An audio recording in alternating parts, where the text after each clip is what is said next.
Welcome to Deep Talk Channel.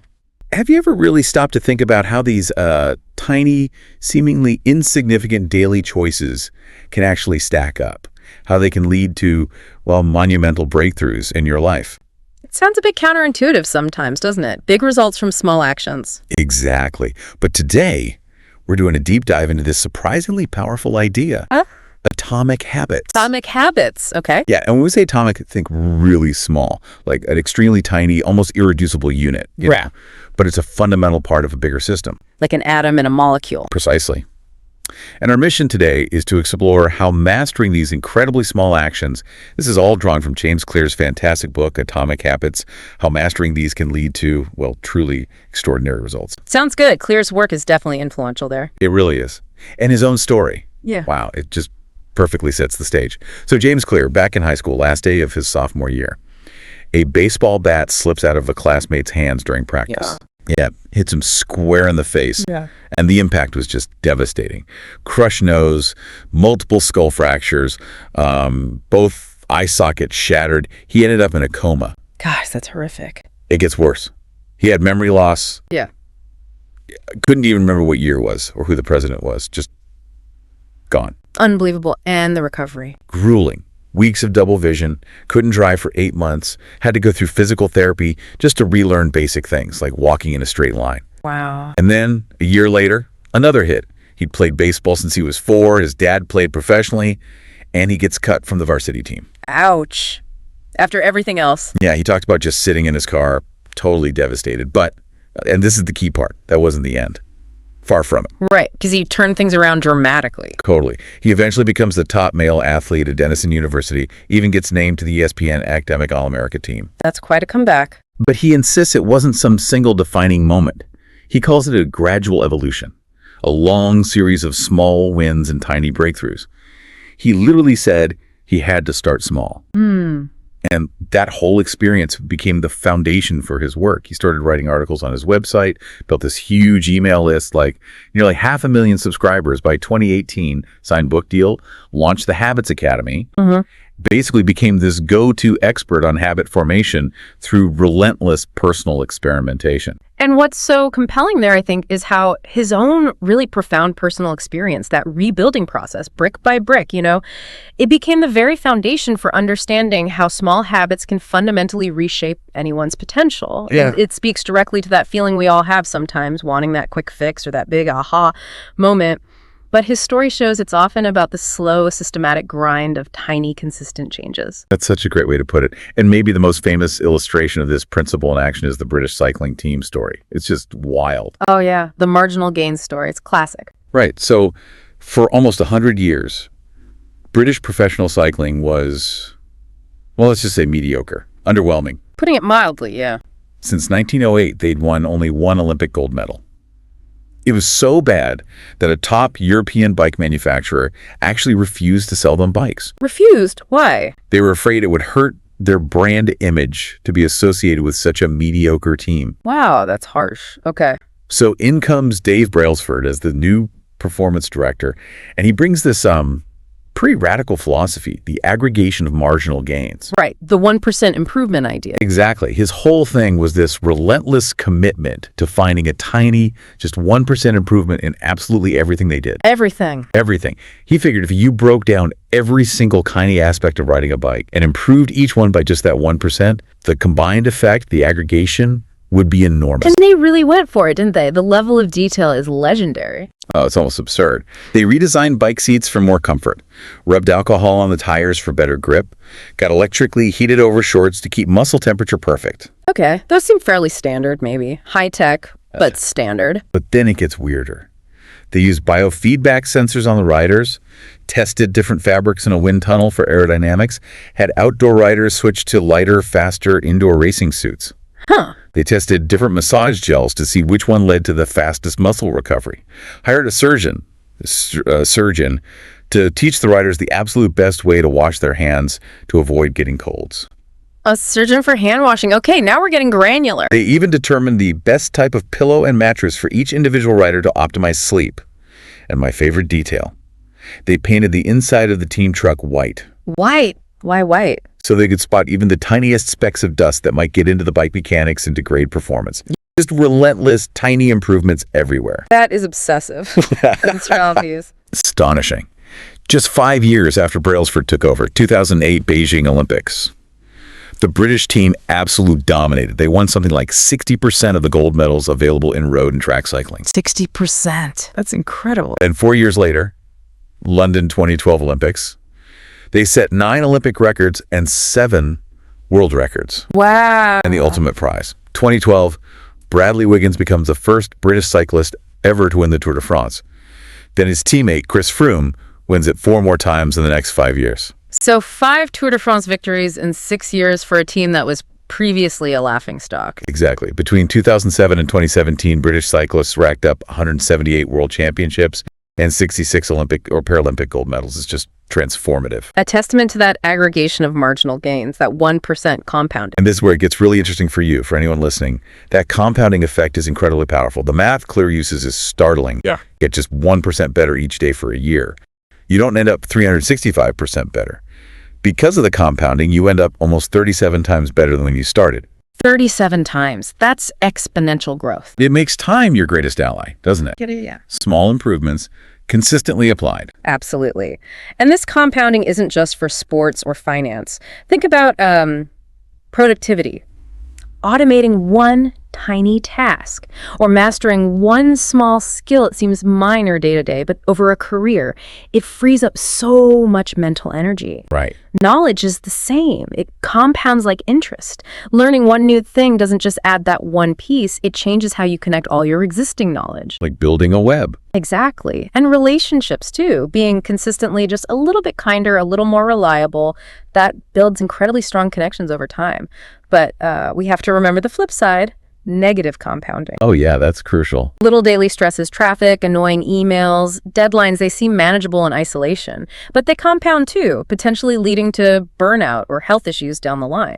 Same with negative thought patterns, they reinforce themselves. We always seem to be looking for that big bang, that breakthrough moment, Oh, you yeah. know, that overnight success. We love that narrative, yeah. But Clear argues, and the cycling story shows, these breakthroughs are almost always the result of lots and lots of previous small actions that built up potential silently. The groundwork being laid. Yeah. He uses the analogy of ice melting. It can sit there at 28, 29, 30, 31 degrees. Nothing seems to happen. Then it hits 32 degrees, just one more degree, same as the others, and suddenly, boom, a massive phase change. It wasn't just that last degree, it was all the energy accumulated before. Exactly. Or think about bamboo. For like 5 years, it barely shows above ground because it's building this massive root system underground. Then suddenly it shoots up 90 feet in just 6 weeks. Wow, patience required there. Or the stonecutter, hammering away at a rock 100 times, nothing, no crack.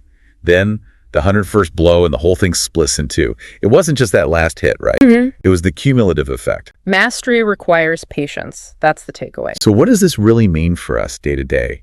Clear makes this really important distinction between goals and systems. Ah, yes, goals versus systems. Goals are about the results you want. Winning the Tour de France, writing a book, losing weight, whatever.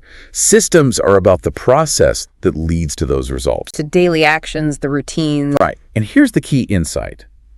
Successful and unsuccessful people often share the exact same goals. Everyone wants to win. Everyone wants to succeed. True. Just having the goal isn't enough. What differentiates them, Clear argues, is the system. The British cyclists certainly had the goal, but it was their system of continuous, tiny 1% improvements that actually got them there. It's the system that delivers results. Okay, so if the system is key, how do we build a good one? That leads into his 4 laws. Exactly. Let's unpack the first law for building better habits. Make it obvious. You got to notice it before you can change it. Makes sense. Awareness first. So he suggests a really practical exercise, the habit scorecard. You literally just list out your daily habits, everything. Wake up, turn off alarm, check phone, go to the bathroom, weigh yourself, shower, brush teeth, all of it. The whole routine. Yeah. Then next to each one, you put a plus, if it's generally a good habit for you, a minus if it's bad, or an equals if it's kind of neutral. Just becoming aware of what you actually do. Exactly. No judgment initially, just awareness. What are my patterns? And it's probably worth refining that good or bad label a bit too, right? Clear suggests asking a different question. Oh, yeah, that's a great point. What was it again? Instead of just good or bad, ask, does this behavior help me become the type of person I wish to be? Does this habit cast a vote for or against my desired identity? Ah, I like that. It connects the habit to your deeper values or goals. That's much more powerful than just good, bad. Right. It frames it in terms of effectiveness towards your specific vision for yourself. It's also kind of wild how much of our life runs on autopilot, on these unconscious patterns. Repetition just burns habits into our brains. Automaticity. Yeah. He tells us a story about a paramedic. She's at a family gathering, looks across the room at her father-in-law, and just knows he's having a heart attack, even though he felt fine at that moment.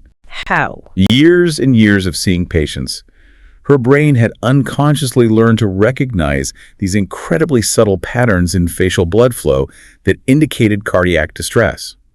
It was an instant, intuitive knowing built from repetition. Wow. Like pattern recognition on overdrive. Similar examples exist, right? Military analysts spotting missiles, museum curators spotting fakes. Exactly. It's the brain automating complex pattern recognition.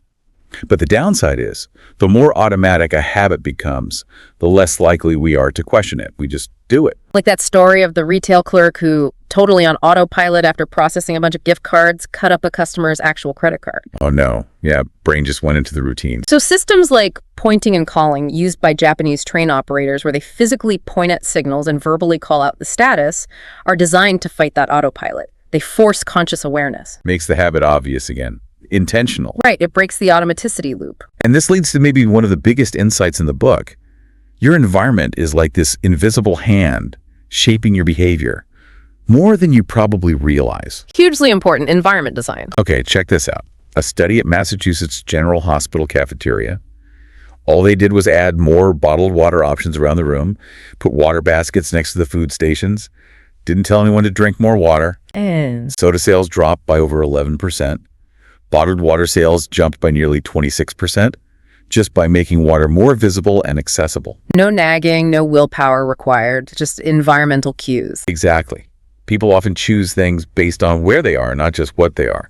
Think about it. Cookies on the counter. You can eat more cookies. Guilty? Right. Supermarkets know this inside out. Expensive brands at eye level. Those end cap displays at the end of aisles. Apparently, like 45% of Coca-Cola sales come from those. Wow. Location, location, location. Well, for habits, too. The more obvious the cue, the more likely the habit. So the practical application is design your environment to make the cues for your good habits obvious and the cues for your bad habits invisible. Yes. Like those Dutch homeowners who used 30% less energy just because their electrical meters were moved to an obvious place in their main hallway. They could see their consumption. Or that famous example from Schiphol Airport in Amsterdam. Oh, the fly in the urinal. Classic. Right. They etched a tiny image of a fly near the drain in the men's room urinals. And what happened? Apparently, it significantly improved aim guys, subconsciously aimed at the fly and reduced bathroom cleaning costs by 8% annually. Just a tiny visual cue. It gave people an obvious target. That's brilliant. Clear talks about doing this himself, right? With apples. Yeah, he wanted to eat more fruit. So instead of keeping apples hidden in the fridge crisper, he put them out in a big decorative bowl right on the kitchen counter. Made the cue obvious. Exactly. And he started eating several apples a day, almost automatically. Simple change, big impact. Context matters hugely too, doesn't it? Like, trying to change a habit in the same old environment is tough. Very tough. Your existing environment is full of cues triggering your old habits. That's why habits are often easier to change when you're in a new environment on vacation, moving house, starting in your job. You don't have the old triggers fighting you. Like that study with insomniacs. Right. They were told, only go to your bedroom when you're tired. If you can't sleep after, say, 15 minutes, get up and leave the room, do something else until you feel tired again, then go back. So the goal was? To break the association between the bed and activities like worrying, watching TV, or just lying awake frustrated. Over time, they reassociated the bedroom only with sleep. They changed the context of That makes sense, which is why he warns against mixing contexts, like using your smartphone for work email, social media, games, news, everything. Yeah, it becomes this mishmash of cues, as he calls it. Your brain doesn't know what the phone is supposed to trigger. Is it time to work? Time to relax? Time to waste time? It makes focused behavior harder. Okay, this all points to something pretty radical about self-control. Yeah, the idea that self-control is maybe not what we think it is. we tend to admire people with iron willpower. Right, the super disciplined types. But the research suggests that people who seem highly disciplined aren't necessarily better at resisting temptation moment to moment. They're actually better at structuring their lives so they don't encounter tempting situations as often in the first place. So they're architects of their environment, not heroes of willpower. Exactly. They make the cues for bad habits invisible or inaccessible. As Clear says, you can break a habit, but you're unlikely to forget it. The triggers remain. Even showing a picture of cocaine to an addict for just 33 milliseconds too fast to consciously register can still stimulate the reward pathway and spark desire. Wow. So the most effective strategy isn't relying on heroic self-control, it's proactively designing your environment. Make the good cues obvious, make the bad cues invisible. That's law 1. Okay, environment is key. Got it. Now, law 2, make it attractive. This digs into the brain chemistry, right? Absolutely. This is all about dopamine and the brain's reward system. Habits, fundamentally, are a dopamine-driven feedback loop. Dopamine pleasure. Not quite. That's the common misconception. Dopamine is less about the pleasure of the reward itself and more about the anticipation, the wanting, the desire for the reward. Okay. Explain that. Well, classic experiments with rats. If you block dopamine release, the rats still like sugar when it's put in their mouths. They show pleasure responses, but they lose all motivation to go get the sugar. The desire is gone. So liking versus wanting. Exactly. And conversely, if you flood rats' brains with dopamine, they'll work relentlessly for a reward cue, like pressing a lever hundreds of times an hour. The wanting becomes incredibly intense. And this applies to humans. Totally. Think about highly habit-forming behaviors. Drugs, junk food, video games, social media scrolling, they're all associated with significant dopamine spikes driving that craving, that anticipation. So the dopamine hit comes before you even do the thing. That's the crucial part. Dopamine is released when a cue predicts a reward. It's the anticipation that drives the habit loop forward. Your brain actually devotes way more neural real estate to wanting rewards than to actually liking them once you get them. Wow. Okay, so how do we make our good habits more attractive, more dopamine-inducing? Well, first we need to understand something called supernormal stimuli. Supernormal stimuli. Sounds intense. It's based on work by Nico Tinbergen, the ethologist. He studied herring gull chicks. They naturally peck at a red spot on their mother's beak, which makes her regurgitate food for them. Okay, basic animal behavior. But Tinbergen made a fake cardboard beak with 3 big red dots on it. An exaggerated version. The chicks went crazy for it, pecking even faster than at their own mother's beak. Bigger is better, apparently. He found similar things with geese. A gray-legged goose will instinctively roll any stray eggs back into its nest using its beak.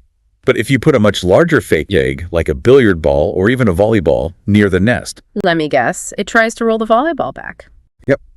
And with even more effort and focus than for its own eggs, it's responding to an exaggerated, supernormal version of the natural cue. Okay, I see the animal examples, but how does this relate to us making habits attractive? Because humans are incredibly susceptible to supernormal stimuli too. Our modern world is full of them. Junk food is basically a supernormal stimulus for calories more concentrated, more salt, sugar, fat than anything our ancestors found in nature. Okay, like hyper-palatable food. Exactly.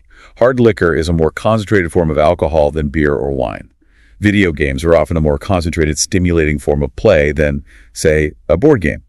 Social media provides concentrated bursts of social validation. We've essentially gotten too good at pushing our own buttons, as Clear puts it. We've engineered things to be hyper-attractive to our primal brains. Precisely. So one strategy is to consciously link a habit you need to do with something you want to do, something already attractive. He calls it temptation bundling. Pairing actions. Yeah, like maybe you only let yourself watch your favorite Netflix show while you're on the treadmill, or you only listen to your favorite podcast while you're doing chores. You link the attractive thing to the necessary thing. Like ABC's old TGIT, Thank God It's Thursday campaign. Oh, right. Explain that. They didn't just promote their Thursday night shows. They actively encouraged viewers to make it a ritual.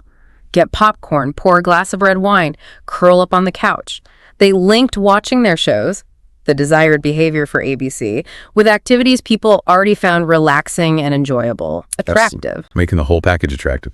Okay, what else influences attractiveness? Social influence. This is huge. We are deeply social creatures. And our habits are powerfully shaped by the people around us. Or tribe. Exactly. Clear identifies 3 main groups whose habits we tend to imitate. First, the close.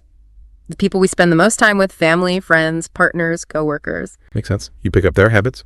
Definitely. There are studies showing if one partner in a relationship loses weight, the other partner is significantly more likely to slim down too. Or that famous story about astronaut Mike Massimino and his small MIT robotics class. 4 out of 10 students ended up becoming astronauts. Being around high achievers rubs off. Wow. So joining a group where your desired behavior is the norm, that's powerful. Immensely. Like finding a running group if you want to run, or joining a book club if you want to read more. Nothing sustains motivation better than belonging to the tribe, Clear says. Find a culture where your desired behavior is the normal behavior. Okay, so the close. Who else? Second, the many. The prevailing group norm, the majority. Think of Solomon Ash's classic conformity experiments. The lines on the card. Yeah. People were asked to judge line lengths, but they were in a room with actors who deliberately gave the wrong answer. An astonishing 75% of the real subjects conformed and gave the obviously wrong answer at least once, just to go along with the group. We really want to fit in, don't we? Deeply. When we're uncertain, we look to the group for cues on how to behave. We assume the crowd knows best. Okay. The close, the many, and the third group. The powerful. People we admire, respect, or aspire to be like. Those with high status. We're wired to seek approval, respect, and praise. We'll often imitate the habits of successful people because we subconsciously believe it might bring us similar rewards or status. Like copying a mentor's work habits or adopting the style of someone you admire. Exactly. We also avoid behaviors that might lower our status in the eyes of the powerful or the group. This reminds me of the Polgar sisters again, the chess prodigies. How so? Well, their childhood was intensely focused on chess, which sounds grueling, but they found it enjoyable, partly because in their family culture and later the chess world, being good at chess was highly valued. It brought status, praise, respect. So the social environment made the hard work attractive. It was associated with belonging and status. Makes sense. Okay, one more technique under make it attractive, reframing your mindset. Yes, changing the way you think about a habit. Like the simple shift from saying I have to do X to I get to do X. Right. I have to go work out becomes I get to move my body and improve my health. I have to cook dinner becomes I get to provide a nourishing meal for my family. It reframes obligation as opportunity. It sounds small, but it can really shift the feeling, can't it? Like that story of the man in the wheelchair. Oh, the one who said, I'm not confined to my wheelchair, I am liberated by it, because it allowed him to move around and engage with the world in ways he otherwise couldn't. That's powerful reframing. Or reframing nervousness like before a presentation or race as excitement. Seeing the adrenaline not as fear, but as energy preparing you to perform well. Exactly. These mindset shifts aren't magic bullets, Clear admits, but they help reprogram your predictions about a habit. They change the emotional associations, making the anticipation, that dopamine hit, feel more positive and attractive. It greases the wheels. Okay, makes sense.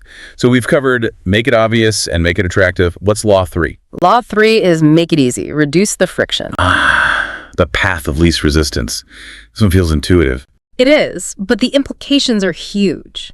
Think about that photography class story again. The quantity versus quality groups. Right. Jerry Olsman, the professor, told one group they'd be graded purely on the number of photos they submitted. 100 photos got an A, 90 a B, and so on.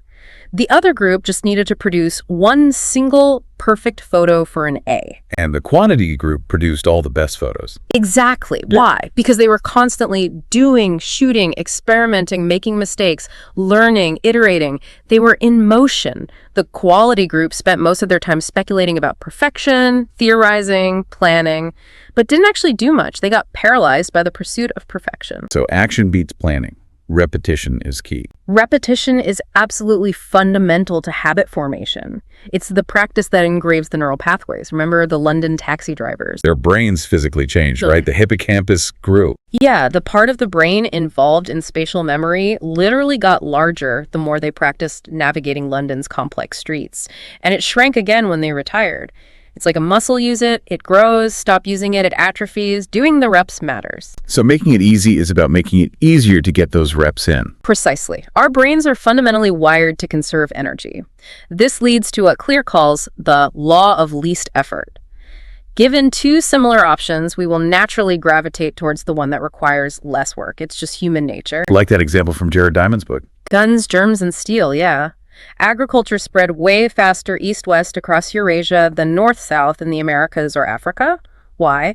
Because moving east-west generally keeps you in similar climates, so the same crops and farming techniques work easily. Moving north-south means constantly adapting to different climates, different day lengths, different diseases. Right. Much harder, more friction. So the path of least resistance shaped the spread of civilization. In a way, yes. But this raises a question. If we're all so lazy, how does anyone ever accomplish difficult things, like running a marathon or building a business? Good question. The point isn't to only do easy things. It's about making the start of the right things as easy as possible, reducing the friction to get started. Think of a garden hose that's kinked. Okay. You can try to force water through with sheer pressure that's like relying on motivation and willpower, or you can simply walk over and unkink the hose. Remove the friction. Right. Making habits easy is like unkinking the hose. It allows your natural motivation and energy to flow more freely towards the desired action.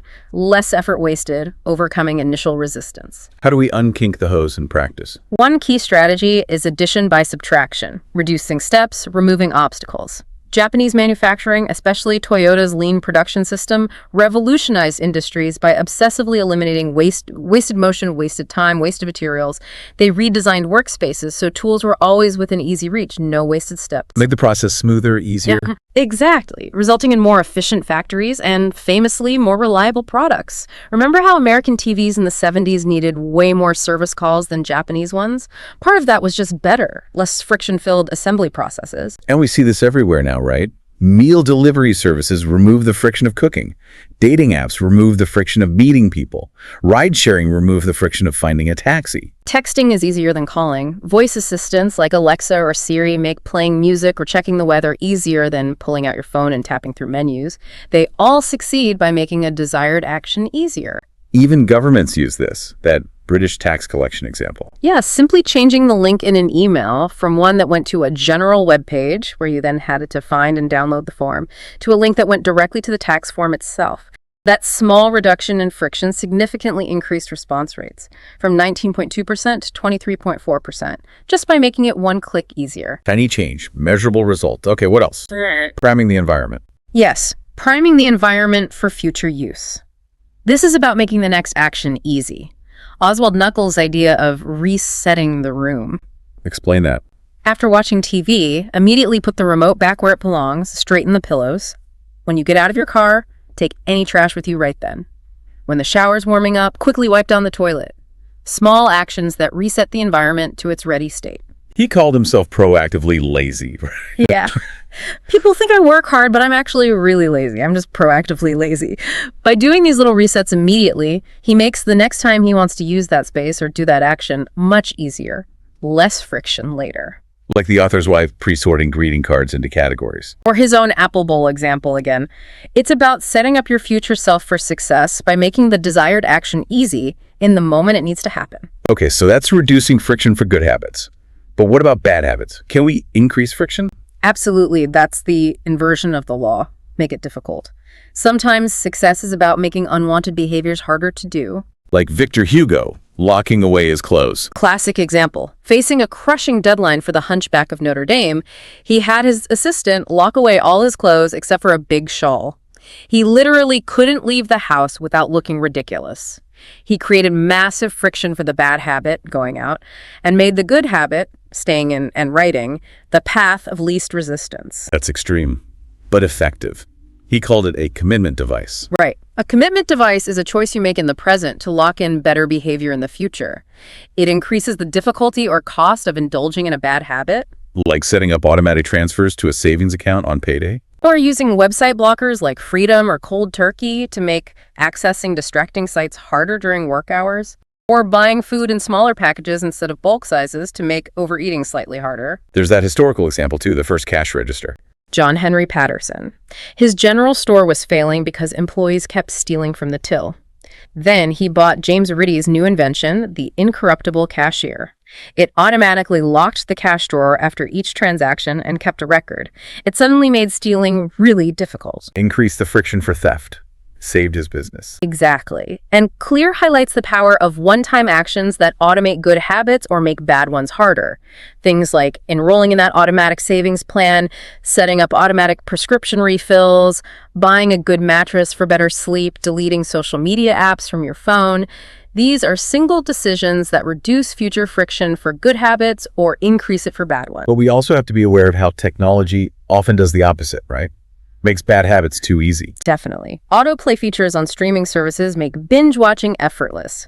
One-click ordering and instant food delivery make impulse buys and unhealthy eating super easy. Constant notifications make checking your phone the path of least resistance. So we need to consciously build friction back in sometimes. Yeah, like the author leaving his phone in another room while he works. It adds just enough friction to grabbing it that he's less likely to do it impulsively.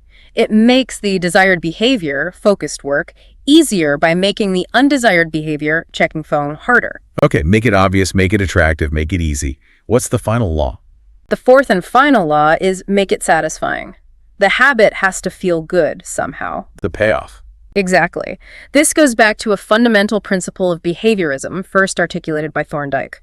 Behaviors followed by satisfying consequences tend to be repeated, and those that produce unpleasant consequences are less likely to be repeated. It's the core of how we learn. If it feels good, we do it again. But here's the problem.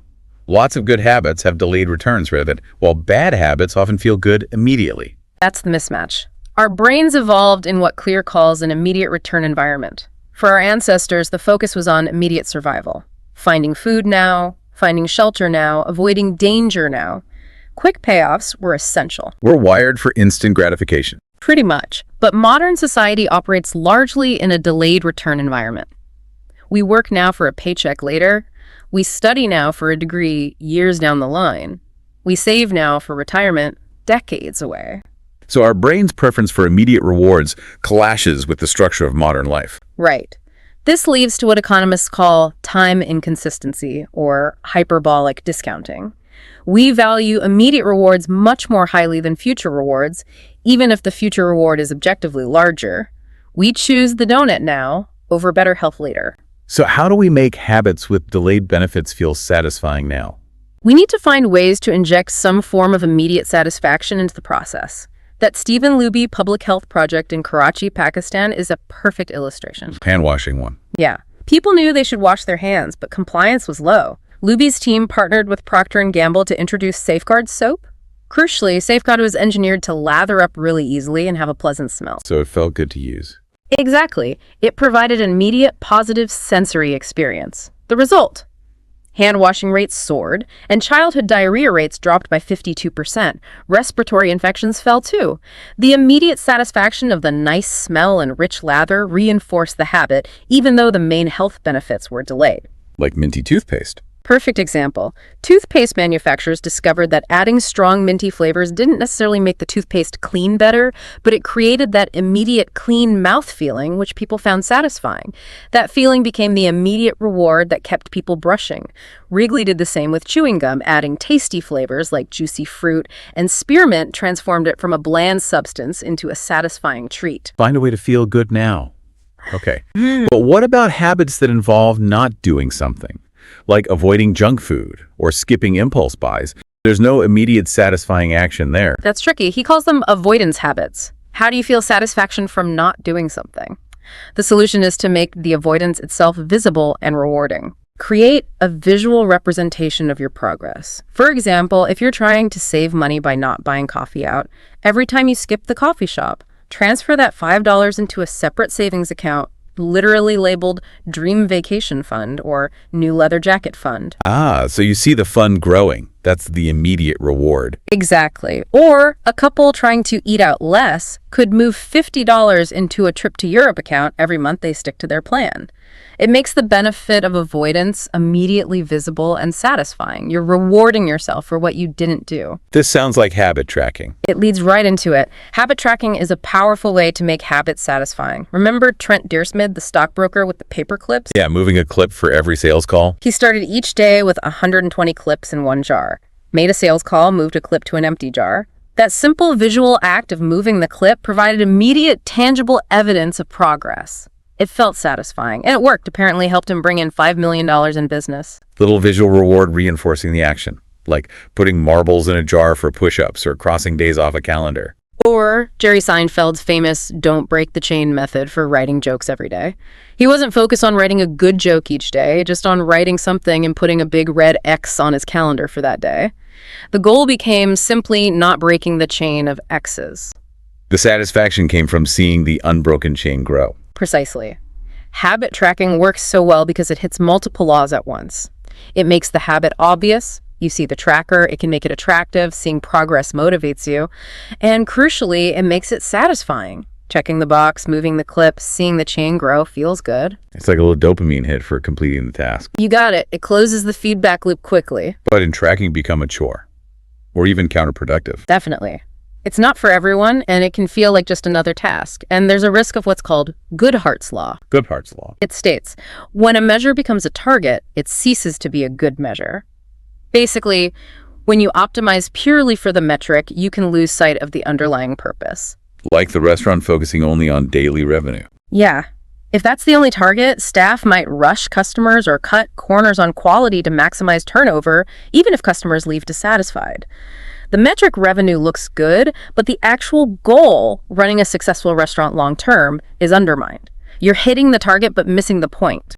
So track your habits, but don't let the numbers become the only thing that matters. Exactly. Use tracking as feedback, as a way to get that immediate satisfaction, but remember the bigger picture. Combine tracking with periodic reflection and review. Are you still working on the right things? Is the system serving your identity? Okay, that makes sense. So those are the 4 laws. Make it obvious, make it attractive, make it easy, make it satisfying, powerful framework. But what about sustaining things long-term? What about talent? Boredom. Right. The book goes beyond just forming habits. It talks about achieving excellence, and talent and genetics definitely play a role. The nature versus nurture debate. Kind of. He uses the examples of swimmer Michael Phelps and runner Hicham El Guerrouj. Phelps is tall, long torso, short legs, perfect for swimming. El Guerrouj is short, long legs, short torso, ideal for middle distance running. They apparently wear the same inseam length on their pants. Wow. Built completely differently. Totally. Genes don't necessarily predetermine your destiny, but they do predispose you to certain strengths and weaknesses. As Claire says, genes predispose, but they don't predetermine. The key is that your environment determines whether those predispositions are advantageous. Like being 7 feet tall is great for basketball, terrible for gymnastics. Exactly. Your genes might make you potatoes or eggs, but you want to play a game where it's better to be hard or soft, so to speak. It applies to personality, too. The big 5 traits, openness, conscientiousness, extroversion, agreeableness, neuroticism, have biological roots and influence which habits feel easier or more natural for us. So part of success is choosing the right game to play, finding where your natural inclinations align with the demands of the task. Yes. He talks about the explore-exploit trade-off. Early on, it's often good to explore lots of different options, different hobbies, subjects, career paths, dating partners. Try things out. Then, once you find something that seems promising, where you get good returns or it feels natural, you shift to exploiting that area, digging deeper, focusing. How do you find that right game? Ask yourself questions like, what feels like fun to me but seems like work to others? What makes me lose track of time? That's the flow state. Where do I seem to get better results than the average person with the same amount of effort?